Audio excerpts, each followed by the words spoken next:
بسم اللہ الرحمن الرحیم۔ السلام علیکم ورحمۃ اللہ وبرکاتہ۔ پیارے آقا صلی اللہ علیہ وآلہ وسلم کی پیاری امت کے لیے آج میں جو وظیفہ بتانے لگا ہوں یہ بڑا مؤثر اور بڑا مجرب ہے، زندگی کی پریشانیوں کو ختم کرنے والا، زندگی کے غموں کو دور کرنے والا، ہر مصیبت کو دفع کرنے والا۔ یہ عمل جس نے کر لیا کامیاب ہو گیا، کامیاب زندگی گزارنے کے لیے یہ عمل بڑا ضروری ہے۔ اس ویڈیو کو چند منٹ کی ویڈیو آپ کی زندگی کی بازی پلٹ سکتی ہے، آپ کی زندگی، آپ کے مقدر، آپ کے قسمت اور نصیبوں کو چمکا سکتا ہے یہ عمل آج کا۔ یہ آج کی ویڈیو بہت زبردست اور مجرب اور آزمودہ ہے، اور یہ عمل تیر بہدف ہے، بڑا سریع الاثر ہے۔ اس عمل کو کرنے والا کبھی ناکام اور نامراد نہیں ہوا۔ جس کو بتایا ہے لوگوں نے اس عمل سے بے پناہ فیض پایا ہے، بہت برکتیں پائی ہیں۔ یہ 3 لفظ ہیں آپ کا مقدر بدلنے کے لیے۔ نمبر 1، تیسرے کلمے کی کثرت کرنی ہے آپ نے۔ بسم اللہ الرحمن الرحیم، سبحان اللہ والحمد للہ ولا الہ الا اللہ واللہ اکبر ولا حول ولا قوة الا باللہ العلی العظیم۔ نمبر 2، درود پاک کی کثرت، اللہم صلی علی محمد وعلی آل محمد۔ نمبر 3، استغفار کی کثرت، استغفر اللہ ربی من کل ذنب واتوب الیہ۔ یہ 3 چیزیں آپ نے کس طریقے سے کرنی ہے یہ میں آپ کو بتاتا ہوں۔ پہلے آپ یہ چھوٹی سی ایک بات سن لیجئے کہ ایک درویش فقیر دریا کے کنارے بیٹھا تھا۔ کسی نے پوچھا، بابا جی کیا کر رہے ہو؟ فقیر نے کہا، انتظار کر رہا ہوں کہ مکمل دریا بہہ جائے تو پھر دریا پار کر لوں۔ پوچھنے والے نے کہا، کیسی بات کرتے ہو بابا، مکمل پانی بہنے کے انتظار میں تو تم کبھی بھی دریا پار نہیں کر سکو گے، نہ پورا دریا بہے گا نہ تم دریا پار کر سکو گے۔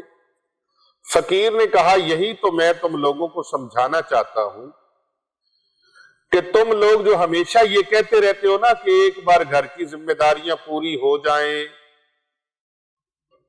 ایک بار گھر کی ذمہ داریاں پوری ہو جائیں، میں یہ کام کر لوں وہ کام کر لوں، پھر نماز پڑھوں گا۔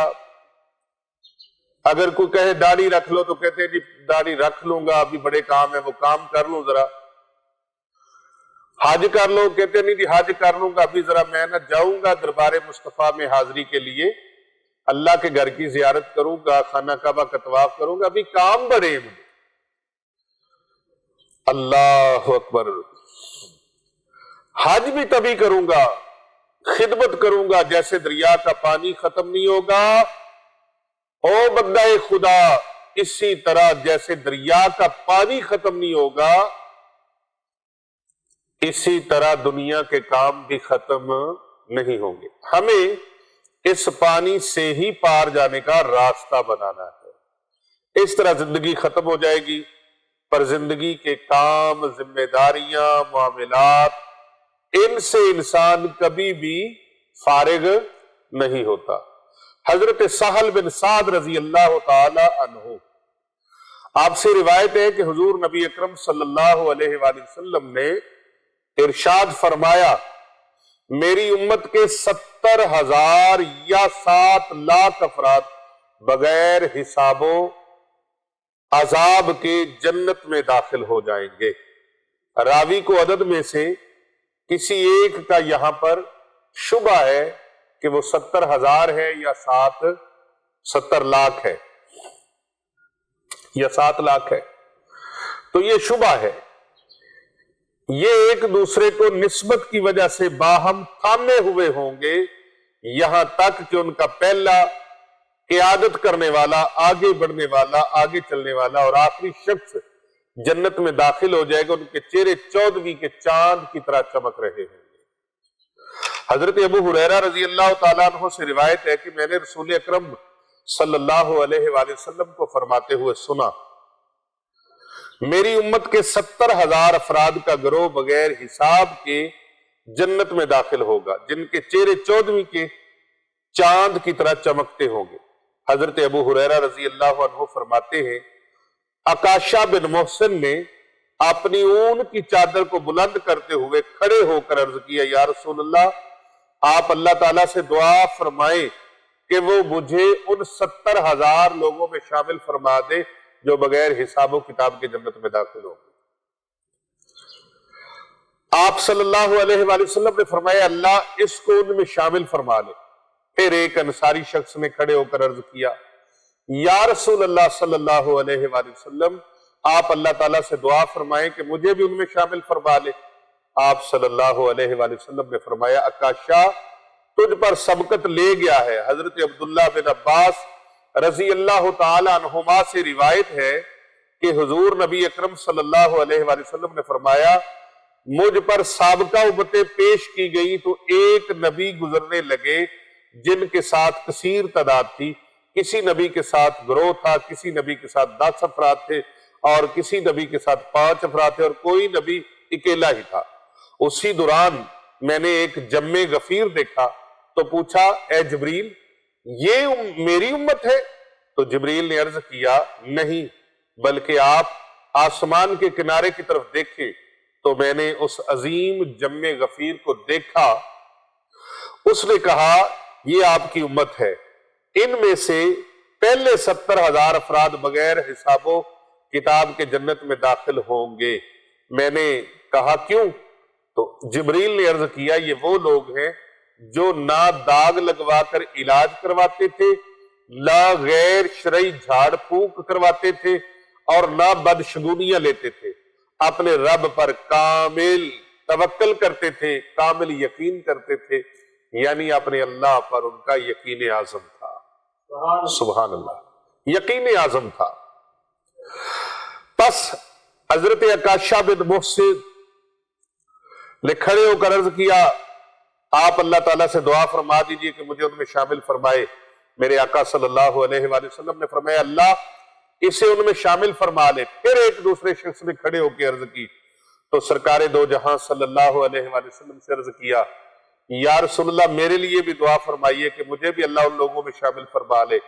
پیارے آقا صلی اللہ علیہ وآلہ وسلم نے فرمایا، عکاشہ، اس پر تجھ سے پہل لے گیا ہے، اللہ تبارک و تعالی کے دربار میں اس نے پہل حاصل کر لی ہے۔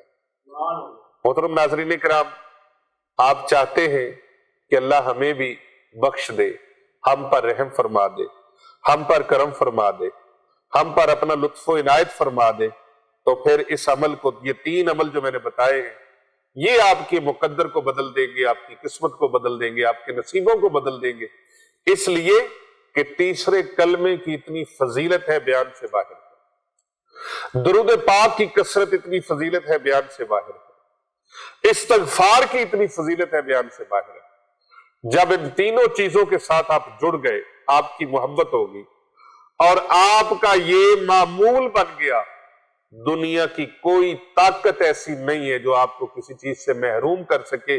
جب اللہ عطا فرمانے والا ہو تو کوئی محروم کر سکتا نہیں۔ وَتُعِزُّ مَن تَشَاءُ وَتُذِلُّ مَن تَشَاءُ۔ تو یاد رکھیے، تیسرے کلمہ اگر زیادہ نہ پڑھ سکے تو کم از کم ایک تسبیح تیسرے کلمے کی، ایک تسبیح درود پاک کی، اور ایک تسبیح استغفار کی، استغفر اللہ ربی من کل ذنب واتوب الیہ۔ اور اگر کسی کو سارا نہیں آتا تو استغفر اللہ پڑھ لیا کرے، اللہم صلی علی محمد وعلی آل محمد۔ اور تیسرا کلمہ ایک تسبیح فجر کی نماز کے بعد آپ پڑھنے کا معمول بنا لے۔ زندگی کیسے بدلتی ہے اپنی سر کی آنکھوں سے دیکھیے، ملاحظہ کیجئے، آپ کی زندگی میں ایک انقلاب پیدا ہو جائے گا۔ اللہ تبارک و تعالیٰ سے دعا ہے، اللہ تبارک و تعالیٰ یہ تینوں اعمال کرنے کی آپ سب کو اللہ توفیق عطا فرمائے۔ اللہ تبارک و تعالیٰ آپ کے نصیب میں فرمائے کہ آپ یہ تینوں عمل کر لیں۔ اور میری خصوصی دعا ہے کہ اے گنہگاروں کو بخشنے والے اور عیبوں پر پردہ ڈالنے والے عظیم پروردگار، سب مسلمانوں پر اپنا رحم و کرم فرما۔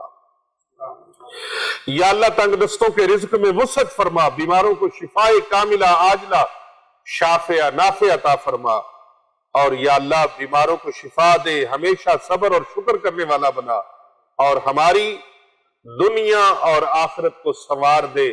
یا اللہ رمضان کریم کا دوسرا عشرہ جاری و ساری ہے، یہ عشرہ مغفرت ہے، یا اللہ ہماری بھی بخشش فرما دے، ہمارے والدین کی بھی بخشش فرما دے، ہمارے اہل و عیال کی بھی بخشش فرما دے، یا اللہ پوری امت محمدیہ کی بخشش و مغفرت فرما۔